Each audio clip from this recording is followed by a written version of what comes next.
माधव, जय श्री जगन्नाथ। मैं हूं आपका अपना मित्र, भाई, बंधु, सखा और कल्कि भगवान का एक तुच्छ सेवक। जैसा कि आज आपने हमारे यूट्यूब वीडियो के थंबनेल में देखा, आज एक बहुत ही महत्वपूर्ण वीडियो, मैं ये कहूँगा युग चक्र के बाद दूसरी सबसे महत्वपूर्ण वीडियो। और हिंदू धर्म में जितनी भ्रांतियाँ इस चीज़ को लेकर के फैलाई गई कि शिव जी कौन है, नारायण जी कौन है, नारायण बड़े हैं या शिव बड़े हैं या विष्णु जी बड़े हैं, कृष्ण जी बड़े हैं, कोई कहता है रामचंद्र जी सबसे बड़े हैं, अलग अलग थ्योरीज हमारे सामने देखने को मिलती हैं। तो इसलिए बहुत सारा भ्रम उत्पन्न हो रहा है, भ्रांतियाँ उत्पन्न हो रही हैं कि भाई सच्चाई क्या है ना। और एक चीज़ ये भी निकल के आई है, एक अर्पित सिंघल नाम के हमारे फेक कल्कि थे पहले, उन्होंने भी ये क्वेश्चन किया था। उन्होंने कहा था नारायण अलग है, महाविष्णु नारायण एक हैं, वो अलग हैं, कृष्ण जी अलग हैं, विष्णु जी अलग हैं, है ना। और कल भी कुछ पाखंडी जो है वीडियो पर आकर बोल रहे थे विष्णु जी और महाविष्णु में अंतर है, ये भी कहा जा रहा था। और ये भी कह रहे थे नारायण और विष्णु में अंतर है। अजीब अजीब से थ्योरीज। और जो आईआईटी वाले बाबा हैं, यहाँ पे एक दूसरा क्वेश्चन बहुत इंपॉर्टेंट था कि क्या शिव जी और विष्णु जी एक ही शक्ति हैं, क्या नारायण और सदाशिव एक ही शक्ति हैं, ये क्या चक्कर क्या है, ओमकार कौन है, शिव जी ओमकार है या नारायण ओमकार है। इतने क्वेश्चन क्रिएट हो गए, आज सबका आंसर मिल जाएगा आपको, कुछ भी नहीं बचेगा, मैं आपसे वादा करता हूँ। बस लास्ट तक वीडियो में बने रहना, सारे भ्रांतियों का और इनका खंडन आज पूरी तरीके से हम करेंगे। अच्छा भाई, उसमें सबसे बड़ी चीज़ क्या, आईआईटीएन वाले बाबा ने हमारे एक बड़ी अच्छी बात कही उसमें। उन्होंने कहा कि मैं जो है सत्य की खोज में निकला, और उन्होंने सत्य क्या पाया, उन्होंने सत्य ये पाया साहब कि जो विष्णु है ये उनके लैंग्वेज हैं। मैं तो जी लिखा है, आप देखिए ऊपर, शिव जी नारायण जी, मैं जी वगैरह लिखता हूँ सबको, लेकिन वो क्या बोला है नारायण के लिए कि विष्णु जो हैं वो शिव बनता जा रहा है, समझ रहे हो।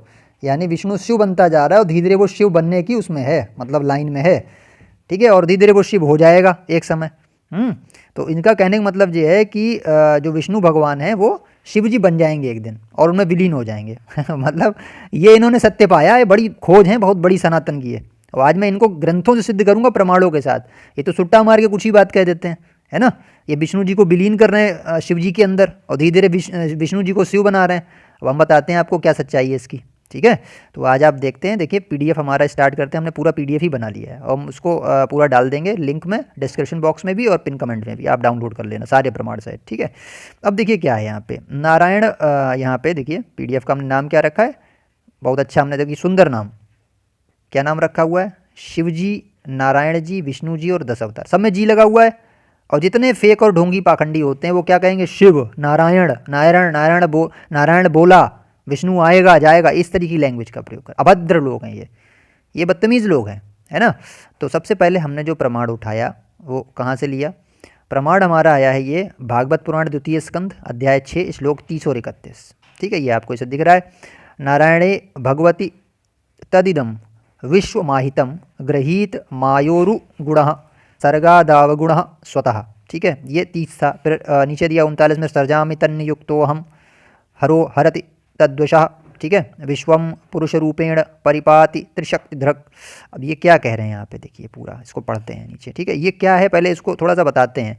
ब्रह्मा जी बता रहे हैं ये, ठीक है, किनकी स्थिति के बारे में, नारायण भगवान की, विष्णु जी की स्थिति के बारे में बता रहे हैं क्या था एक्चुअली, ठीक है। तो इसमें क्या बताया जा रहा है भाई कि यह संपूर्ण विश्व उन्हीं भगवान नारायण में स्थित है। ये ब्रह्मा जी बोल रहे हैं, किनसे, नारद जी से। यहाँ से आप देखिए नारद जी से बोले, नारद यह संपूर्ण विश्व उन्हीं भगवान नारायण में स्थित है। नारायण शब्द आ रहा है, जो स्वयं तो प्राकृत गुणों से रहित हैं परंतु सृष्टि के प्रारंभ में माया के द्वारा बहुत से गुण ग्रहण कर लेते हैं। यानी कि क्या कह रहे हैं, गुणों से रहित हैं जो नारायण भगवान है, लेकिन सृष्टि उत्पन्न करने के लिए माया के गुण जानबूझकर ग्रहण करते हैं। उन्हीं की प्रेरणा से मैं इस संसार की रचना करता हूँ। यानी वो बता रहे हैं कि वो प्रेरणा करते हैं तब हम रचना करते हैं, फिर उन्हीं के अधीन होकर रुद्र इसका संहार करते हैं। अब देखिए कितनी इंपॉर्टेंट यहाँ पे चीज़ हमारे सामने निकल के आ रही है। इन्हीं के अधीन, किनके, नारायण जी के अधीन होकर रुद्र इसका संहार करते हैं, ठीक है। अब आप मुझे ये बताइए कि अधीन शब्द यहाँ पे आ रहा है, नारायण के अधीन कौन है, रुद्र, ठीक है।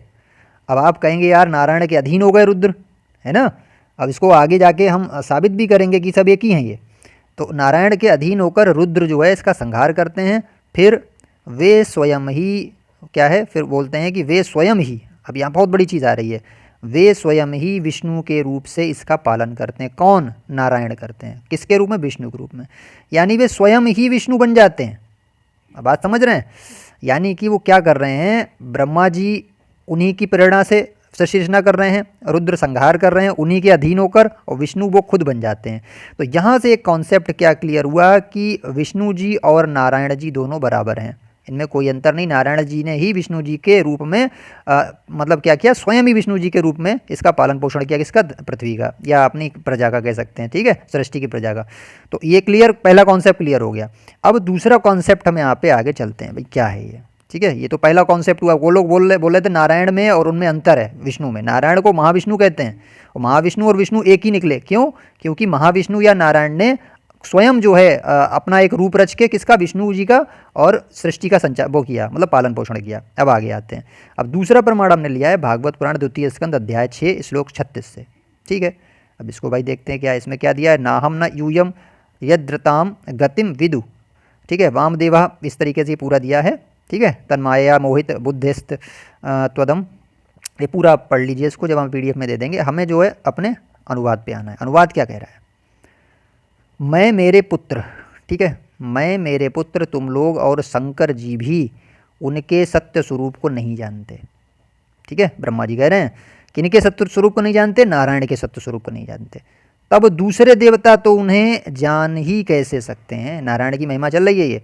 हम सब इस प्रकार मोहित हो रहे हैं कि उनकी माया के द्वारा रचे हुए जगत को भी ठीक ठीक नहीं समझ सकते। मैं, मेरे पुत्र और तुम लोग यानी नारद जी वगैरह, शंकर जी भी किनको नहीं जान पाते हैं, नारायण की उसको सत्य स्वरूप को नहीं जान सकते हैं, जान पाते हैं, तो दूसरे देवता कैसे जान पाएंगे, ठीक है। तो इससे भी क्या सिद्ध हो रहा है कि नारायण को बड़ा बता रहे हैं, कौन, शंकर जी और ब्रह्मा जी। तो यहाँ से नारायण बड़े सिद्ध हो रहे हैं, ठीक है। अभी शैव जो होंगे उनको परेशानी हो जाएगी यार, क्योंकि शिव जी बड़े, शिव पुराण में शिव जी बड़े, और विष्णु पुराण में विष्णु जी बड़े, भागवत में विष्णु जी बड़े, तो बड़े दिक्कत हो जाती है ना। आज सबका समाधान हो जाएगा, सारी परेशानी का आज जो है हम समाधान कर देंगे। अब दूसरा कॉन्सेप्ट हमारा क्या क्लियर हुआ कि शंकर जी, शब्द याद रखना, शिव जी नहीं, शंकर जी। यहाँ पे शंकर जी शब्द आया है, आप देखिए यहाँ क्या शब्द आया है, शंकर जी। शंकर जी सत्य स्वरूप को नहीं जान सकते, ब्रह्मा जी तो नहीं जानते, उन्होंने खुद ही जो है एक्सेप्ट कर लिया। तो यानी शंकर जी ब्रह्मा जी किससे छोटे हो गए, नारायण से छोटे हो गए, इन जो है प्रमाणों के अनुसार। दूसरा फिर आ रहा है गीता अध्याय 10 का मंत्र 23। इसमें भाई क्या कहा जा रहा है, ये बहुत इंपॉर्टेंट चीज़ है। इसमें कहा जा रहा है रुद्राणाम शंकरश्चास्मि वित्तेशो यक्षर क्षसाम, है ना, वशु नाम वो आगे चीज़ें हैं, वो हमारा इतना मतलब का है। हम यहाँ से देखते हैं, ये भगवान कृष्ण जब योगयुक्त होकर अपना विराट रूप दिखा रहे हैं, उस समय बता रहे हैं अपनी विभूतियाँ। तो क्या कह रहे हैं, मैं एकादश रुद्रों में शंकर हूँ, अर्जुन को बोल रहे हैं गीता में, ठीक है। मैं एकादश रुद्रों में शंकर हूँ, यानी कि कृष्ण भगवान कह रहे हैं कि मैं ही कौन हूँ, शंकर हूँ। और शंकर जी कौन है, रुद्र हैं। कितने रुद्र हैं, 11 रुद्र हैं, उनमें से एक जो है कौन है, शंकर जी हैं। अब यहाँ से एक कॉन्सेप्ट क्या क्लियर हुआ, रुद्र बराबर शंकर, रुद्र बराबर शंकर जी, दोनों कॉन्सेप्ट क्लियर हो गए। और ये किन की विभूति हैं, भगवान कृष्ण की विभूति है ना। फिर आगे बढ़ते हैं। ये सारे कॉन्सेप्ट आपको दिखाना बहुत ज़रूरी थे, वरना बहुत सारे अधर्मियों ने इतना पाखंड फैला दिया था, अलग अलग बकवास कर करके। अब यहाँ पे देखते हैं, ये हमारा पुराण है शिव पुराण, रुद्र संहिता, ठीक है। अब यहाँ पे इसमें क्या दिया है कि वे जो सदाशिव हैं, ठीक है, वे जो सदाशिव जी की महिमा गाई जा रही है। ये शंकर जी नहीं है, ध्यान रखना, सदाशिव अलग हैं। उन्हें परम पुरुष ईश्वर शिव, सदाशिव जी को शिव भी कहते हैं। अब ये कॉन्सेप्ट नया आया हमारा, शंभू भी कहते हैं और महेश्वर भी कहते हैं। ये सब किन के नाम हो गए, हमारे सदाशिव भगवान के नाम हो गए, ठीक है। तो सदाशिव भगवान के नाम क्या हो गए, शिव, शंभू। इसमें कहीं शंकर शब्द नहीं आ रहा है, ठीक है, कहीं रुद्र शब्द नहीं आ रहा है। अब यानी यहाँ से कॉन्सेप्ट क्या क्लियर हुआ कि शिव जी अलग हैं और शंकर जी अलग हैं। शिव और शंकर में समानता नहीं है, यानी कि जो शिव जी हैं, यानी सदाशिव और शिव एक ही हैं। यहाँ पे आप देख सकते हो, सदाशिव और शिव जी ये दोनों अलग हैं और शंकर जी अलग हैं। ये मैंने इसलिए बताया आपको। अभी मैं सारे निचोड़ आपको बता दूंगा, लास्ट में इसका निष्कर्ष क्या आएगा, ठीक है। अब देखते हैं भाई निष्कर्ष की तरफ बात है। अब ये निष्कर्ष है हमारा, पूरी चर्चा का निष्कर्ष क्या आता है। देखिए साहब, हमने क्या बोला था, सदाशिव जी और शिव जी दोनों एक बताए रुद्र संहिता से, ठीक है। नारायण जो थे वो सृष्टि के उत्पत्ति करता, जो सबसे पहले हमने प्रमाण दिया था वीडियो में, है ना, जिनकी महिमा कौन गा रहे हैं, ब्रह्मा जी गा रहे हैं। उन्हीं को हम महाविष्णु भी कहते हैं, ठीक। अच्छा, अब ये सब एक हैं, कौन कौन, सदाशिव, ठीक है, शिव जी, महाविष्णु जी, नारायण जी, महाब्रह्मा जी। ये ब्रह्म पुराण पढ़ोगे तो उसमें आप कोई आएगा कि ब्रह्मा जी सबसे बड़े हैं, बट वो ब्रह्मा जी नहीं है, महाब्रह्मा है, ये आ गए। और ब्रह्म, ब्रह्म भी इन्हीं का नाम ब्रह्म होता है। ये सारे बराबर हैं, सारे पर्यायवाची एक दूसरे के, ब्रह्म और ओमकार। ये पूरा कॉन्सेप्ट यहाँ से लेके यहाँ तक क्या है कि सदाशिव जी, शिव जी, महाविष्णु जी, नारायण जी, महाब्रह्मा जी। ब्रह्मा और ब्रह्म में अंतर है, यहाँ पे ये ध्यान रखना है। ब्रह्मा और ब्रह्म में अंतर है नाम में, बट ये महाशब्द जो लग जाता है ना, महाब्रह्मा, तो इन्हीं को फिर ब्रह्म कहते हैं, महाब्रह्मा को ब्रह्म कहते हैं। जितने महा वाले होंगे, महाशिव कह लो, महाविष्णु कह लो, महाब्रह्मा कह लो, चाहे ब्रह्म कह लो, चाहे ओमकार कह लो, चाहे नारायण कह लो, चाहे सदाशिव कह लो, ये सारे एक ही शक्ति हैं, ये सब ओमकार हैं, यानी कि ये ब्रह्म हैं सारे। ठीक है। अब सेकंड स्टेप में आते हैं भाई। अब जैसे मैंने भागवत से क्या सिद्ध किया कि भगवान नारायण ने, ठीक है ना, स्वयं किसका रूप धारण किया था? विष्णु जी का रूप धारण किया था। ठीक है। सृष्टि के आदि में वो माया से, मतलब माया से वो थे, अलग थे, लेकिन बाद में उन्होंने खुद अपनी माया ग्रहण की नारायण भगवान ने, और वो कौन बने? भगवान विष्णु बने। खुद उन्होंने पालन पोषण किया, यानी महाविष्णु से वो कौन बने? विष्णु बने, खुद ब खुद। और शंकर जी, ब्रह्मा जी जो थे वो उन्हीं के मतलब अधीन होकर, ये बोला गया था ना कि वो सृष्टि रचना कर रहे हैं। और शिव जी भी, यानी शंकर जी जो है, शिव तो अलग चीज़ हो गई, शंकर जी ये भी नारायण की ही उसमें क्या करते हैं? अपना कार्य करते हैं, नारायण के अधीन होकर। इन्हीं को रुद्र भी बोला जाता है। शंकर जी, मैंने एक जगह आपको साबित किया था, रुद्र बराबर शंकर है ना, तो शंकर जी या रुद्र जी एक ही हैं दोनों ये। तो शंकर जी, ब्रह्मा जी और विष्णु जी, ये तीनों लोग जो हैं, ठीक है, ये किसके अधीन होकर काम कर रहे हैं? नारायण के अधीन होकर काम कर रहे हैं। ठीक, ये तीनों फिर आपको समझा देते हैं। विष्णु जी, शंकर जी, रुद्र जी और ब्रह्मा जी, ये तो दोनों एक ही हैं, ये ठीक है ना, ये दोनों एक ही यूनिट हो गए। तो विष्णु जी, शंकर जी, ब्रह्मा जी, ये तीनों किसके अधीन होकर काम कर रहे हैं? नारायण के अधीन होकर काम। चाहे नारायण के अधीन होकर कह लीजिए, चाहे महाविष्णु के अधीन होकर कह लीजिए, चाहे ओमकार के अधीन होकर कह लीजिए, चाहे शिव जी के अधीन होकर कह लीजिए, चाहे सदाशिव के अधीन होकर कह लीजिए। सदाशिव भी इनको बोल सकते हैं, है ना। तो अब कॉन्सेप्ट यहाँ पे क्या आ रहा है कि अगर आप उसमें जाएंगे, किस में? आप जाएंगे शिव पुराण में। तो शिव पुराण के अनुसार जो सदाशिव जी हैं वही 3 रूपों में विभाजित हुए। किसमें किसमें? विष्णु जी में, शंकर जी में और ब्रह्मा जी में। तो उन्होंने तीनों ने अपने अपने विभाग संभाल लिए। ठीक है। अगर आप जो है भागवत के अनुसार या विष्णु पुराण के अनुसार जाएंगे तो ये तीनों किनके रूप हो गए? नारायण के रूप हो गए। अगर आप जो है विष्णु पुराण के अंतर्गत जाएंगे तो ये तीनों किसके रूप हो गए? महाविष्णु के रूप हो गए। ठीक है। अगर आप ब्रह्म पुराण के अनुसार जाएंगे तो उसमें कौन है? महाब्रह्मा, है ना। महाब्रह्मा सबसे बड़े हैं। तो महाब्रह्मा ने कितने रूप लिए? 3 रूप लिए। ठीक है, शंकर जी और ब्रह्मा जी। यानी कहने का मतलब क्या आया यहाँ पे? यानी ऊपर की जो पहली लाइन जो पूरी है ना, ये यहाँ से लेके यहाँ तक कि एक ही यूनिट है। इसको हम सीधे सीधे बोल देंगे ये ओमकार है। ठीक है, ओमकार। और ओमकार ने अपने आप को 3 रूपों में विभाजित किया। किन रूपों में विभाजित किया? 3 रूपों में विभाजित किया। ठीक है, ओमकार ने अपने आप को 3 रूपों में खुद ब खुद विभाजित किया है। विष्णु जी, शंकर जी और ब्रह्मा जी। ठीक है, और खुद ब खुद 3 अपने जो है काम ले लिए। कौन से? एक पालनकर्ता बने, एक सृष्टि उत्पत्तिकर्ता बने और एक संहारक बने। ठीक है, तो कॉन्सेप्ट क्लियर हुआ। इसका मतलब क्या हुआ? इसका मतलब ये हुआ जब उन्होंने खुद ब खुद रूप धारण किया है, यानी कि ओमकार ने जब रूप अपना धारण किया है 3 जगह, तो चाहे ओमकार कहो, चाहे नारायण कहो, है ना, चाहे सदाशिव कहो, चाहे शिव जी कहो। अब यहाँ पे जो शैव हैं, जो शिव पुराण पढ़े हुए हैं, वो ये जानते हैं कि सदाशिव जी को या शिव जी को ओमकार भी कहा जाता है। ये भी ध्यान रखना है, ओमकार शिव जी का ही नाम है। ठीक है, जो ब्रह्म शक्ति है या ओमकार शक्ति है, उसी के ये सब नाम है। ऊपर वाले पहली लाइन में सारे ओमकार या ब्रह्म के नाम है। तो इसी ब्रह्म शक्ति ने 3 रूप धारण कर लिए नीचे जाके, है ना। यानी कि ओमकार और ये उन्हीं का रूप है, ये तीनों शक्ति उन्हीं का रूप है। चाहे विष्णु जी को ओमकार कह लो, चाहे शंकर जी को ओमकार कह लो, चाहे ब्रह्मा जी को ओमकार कह लो, क्योंकि उन्होंने रूप धारण किया है अपना। अब इसके नीचे तीसरी लाइन में आते हैं। तीसरी लाइन क्या कह रही है हमारी? 10 अवतार। अब लोग बोलते हैं भाई विष्णु जी ने 10 अवतार लिए, है ना, राम जी, कृष्ण जी, कल्की जी, आदि आदि। ठीक है, तो अब आप ये समझो यहाँ पे कि अगर विष्णु जी ने 3 अवतार लिए, और जो ब्रह्म भगवान है या ओमकार भगवान है या नारायण भगवान है, कुछ भी कह लो, तो जो ब्रह्म भगवान है उन्होंने अपना ही रूप तो बनाया, विष्णु जी वाला। मैंने भागवत से दिखाया, नारायण भगवान ने या ब्रह्म ने अपना ही रूप बनाया। किसका? विष्णु जी का। और विष्णु जी के 10 अवतार हुए। कौन कौन? राम जी, कृष्ण जी या कल्की जी, है ना। तो इसका मतलब क्या हुआ? ओमकार शक्ति या नारायण शक्ति या सदाशिव शक्ति किसके बराबर है? वही विष्णु हैं। ठीक है, वही 10 अवतार हैं, वही राम जी हैं, वही कृष्ण जी हैं। दूसरी कंडीशन, अब शैव वाले समझें। शैव वाले क्या समझें? जो सदाशिव हैं वही विष्णु रूप में आते हैं, वही शंकर जी, मतलब अपनी विभूतियाँ बनाते हैं ये, वही ब्रह्मा जी हैं।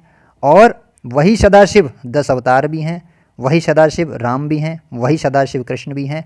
यानी ये सब कुछ टोटल जो इस PDF में आप इस पेज पे देख पा रहे हो, ये सारे आपस में बराबर हैं, इनमें से कोई भी छोटा बड़ा नहीं है। बात ये थी यहाँ पे कहने वाली, बस नाम अलग अलग हैं। तो चाहे आप उन्हें ओमकार के रूप में पूज लो भैया, चाहे उन्हें नारायण बना लो, चाहे उन्हें सदाशिव बना लो, चाहे शिव जी बना लो, चाहे महाविष्णु बना लो, चाहे विष्णु जी कह लो, चाहे शंकर जी कह लो, चाहे रुद्र जी कह लो, चाहे ब्रह्मा जी कह लो, चाहे 10 अवतार में किसी नाम से पूज लो, आपकी पूजा सब कहाँ जाएगी? ब्रह्म शक्ति को जाएगी, ओमकार को जाएगी। ये फाइनल है आपका, ठीक है। इसमें कोई छोटा बड़ा नहीं है, सब बराबर हैं। ये समझ में आ गया? तो ये पूरा कॉन्सेप्ट था हमारा, जिसमें पाखंडियों ने अलग अलग कॉन्सेप्ट बनाए। और एक कॉन्सेप्ट वैष्णव लोगों के लिए बहुत इंपॉर्टेंट यहाँ पे हमारा ये आ गया कि साहब नारायण, विष्णु और कल्की जी ये सब बराबर हैं आपस में, ठीक है। ये कॉन्सेप्ट निकल के आया। कुछ लोग बोलते हैं ना नारायण अलग हैं, विष्णु जी अलग हैं, कल्की जी अलग हैं, ऐसे अज्ञानी चिल्लाते हैं। तो मैंने प्रमाण भी दे दिया आपको, ऊपर सारे कॉन्सेप्ट क्लियर हो गए। नारायण ने ही क्या किया था? भगवान विष्णु का रूप धारण किया पालन के लिए, और विष्णु जी के ही 10 अवतार होते हैं, कल्की जी। यानी बात तो वही रही कि नारायण ही विष्णु बन गए और विष्णु जी कल्की बन गए, यानी नारायण और कल्की भगवान बराबर हैं, ये सब बराबर हैं आपस में। इसीलिए भगवान कृष्ण ने गीता में अपने आप को क्या बोला था? ओमकार बोला था ना, ओमकार, ठीक है। क्यों बोला था? क्योंकि नारायण ने क्या रूप लिए हैं? 3 रूप लिए हैं। उसमें एक रूप किसका है? विष्णु जी का। विष्णु जी का ही अवतार कृष्ण जी हैं, अर्थात कृष्ण जी बराबर ओमकार, है ना। कृष्ण जी बराबर ओमकार, यही तो कॉन्सेप्ट था। यानी कृष्ण जी को अपने आप को ओमकार इसलिए तो कह रहे थे। तो इसीलिए यही कॉन्सेप्ट है, और तत्व ज्ञान के बिना ये सब मूर्खता में इधर उधर डोलते रहते हैं। तो ये भ्रमनाश आज हो गया। तो ये मूर्खता बंद होना चाहिए, हिंदू समाज को जागरूक होना चाहिए, इस तरह की बचकानी बातों से अब दूर रहना चाहिए, ठीक है। आपको सारे प्रमाण दिखा लिए, अब ये तू में नहीं होना चाहिए कि साहब ब्रह्मा जी बड़े, कि ये बड़े, कि वो बड़े, ठीक है। और IIT वाले बाबा को भी मैंने फेक सिद्ध कर दिया। IIT वाला बाबा पता नहीं क्या सत्य की खोज में सुट्टा मार के बेचारा कहाँ तक पहुँचा। वो कह रहा है जो विष्णु जी जो है वो शिव जी बन जाएंगे। अरे यार, विष्णु जी और शिव जी एक ही हैं। शिव जी जो आप अगर ये मान लो यहाँ पे, जैसे IIT वाले बाबा को जवाब देते हैं, उसने ये बोला शिव जी जो हैं ये सबसे बड़े हैं, और विष्णु जी जो हैं वो शिव जी बनना चाह रहे हैं। अरे भैया, शिव जी ने ही अपने 3 रूप बनाए हैं, शिव को ही नारायण बोलते हैं, एक ही चीज़ है दोनों, उन्हीं को ओमकार, उन्हीं को ब्रह्म बोलते हैं। तो शिव जी के तो रूप विष्णु जी हैं ही, शिव जी ने ही शंकर जी का रूप लिया, शिव जी ने ही ब्रह्मा जी का रूप लिया। 3 अपने उन्होंने एक साथ 3 रूप लिए शिव जी ने, और 3 तत्व 3 जो है मूर्तियाँ बनाकर अपने अपने कार्य अपने संभाल लिए। चाहे एक ने पालन करता बने, एक उत्पत्ति करता और एक संहार करता। तो यार ये क्या मूर्खता है कि विष्णु शिव बनता जा रहा है? और जब वो बराबर ही हैं तो क्यों बनेंगे एक दूसरे को यार? तो ये इस तरीके के मूर्ख होते हैं, सुट्टेबाज, चिलमबाज, जिनको कोई तमीज़ नहीं है। और मैंने सारे प्रमाण ऊपर दे दिए आपको शास्त्रों के अनुसार, ठीक है। अभी कोई अगर डाउट रह जाए, अब फिलहाल जो नहीं समझेगा वो मंद बुद्धि है मेरे हिसाब से। आई होप आपको ये वीडियो अच्छी लगी होगी। अगर वीडियो अच्छी लगी तो उसको खूब शेयर कीजिए, तमाम हिंदुओं तक इसको पहुँचाइए, कौन बड़ा कौन छोटा सबको पता लगना चाहिए, है ना। और तमाम जो है लोगों तक पहुँचाइए, वीडियो को लाइक कीजिए, वीडियो को शेयर कीजिए, कमेंट बॉक्स में अपने आराध्य देव का नाम लिखिए, चाहे आप उन्हें हर हर महादेव कह लो, चाहे जय श्री कल्की कह लो, चाहे जय श्री राम कह लो, सब एक ही चीज़ है। आप आराम से उसमें लिख देना, ठीक है। अब कोई बहसबाजी नहीं होना चाहिए शैव में, वैष्णव में या किसी में भी, ठीक है। अगर आप हमारे चैनल पर नए हैं तो चैनल को सब्सक्राइब कीजिए, ठीक है। और आप हमारे व्हाट्सअप चैनल से भी जुड़ सकते हैं, जिसका लिंक हमने डिस्क्रिप्शन बॉक्स में दे रखा है। और इसी प्रकार हम आपके लिए कर्मयोग, ज्ञान योग, भक्ति योग की वीडियो लाते हैं, कल की भगवान से जुड़ी वीडियो लाते हैं, हिंदू धर्म की रक्षा से जुड़ी, ब्रह्मनाश से जुड़ी वीडियोज़ लाते हैं। ऐसी वीडियोज़ पाने के लिए हमारे चैनल से बने रहिए, ठीक है। मिलते हैं अगली वीडियो में। जय श्री कल्की, जय श्री माधव, जय श्री जगन्नाथ, जय श्री शिव शंभू।